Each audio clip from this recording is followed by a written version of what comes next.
চবে খেলক, গণতন্ত্ৰত চবৰো অধিকাৰ আছে। খালি সেইটোৱে কথা যে যোৱা 30-40টা বছৰৰ আমাৰ ইতিহাসটো চাই পেলাই যিসকলে ৰাজনীতি খেলে তাত এই পৰিৱেশটো যাতে প্ৰদূষিত কৰিব নিবিচাৰে আৰু জাতি জনগোষ্ঠীৰ মাজত পুনৰ ভেদাভেদ আনিবলৈ বড়ো অনাবড়ো ৰাজনীতি কৰিবলৈ নাহে। তাত অকল এনেকুৱা কৰিলে মোৰ কিবা ক্ষতি হ'ব তেনেকুৱা নহয়, সমাজখনৰ বহুত ক্ষতি হয়।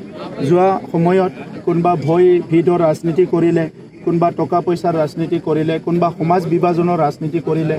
এইবিলাকৰ কাৰণে আমাৰ সমাজখনে বহুত কষ্ট পালে।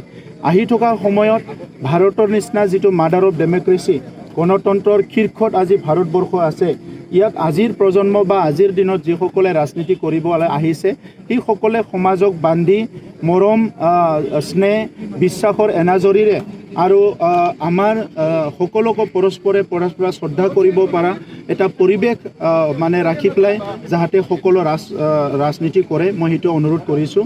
কাৰণ আমি গোটেই ভাৰতবৰ্ষৰ কথাটোতো আমি ভাবিব নোৱাৰোঁ।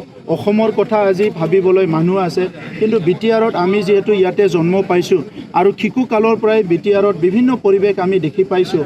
অনাগত দিনত ৰাজনীতিৰ স্বাৰ্থতে হওক বা কিবাৰ স্বাৰ্থতে হওক এই পৰিৱেশটো বিনষ্ট হওক, এইটো আমি কেতিয়াও নিবিচাৰোঁ।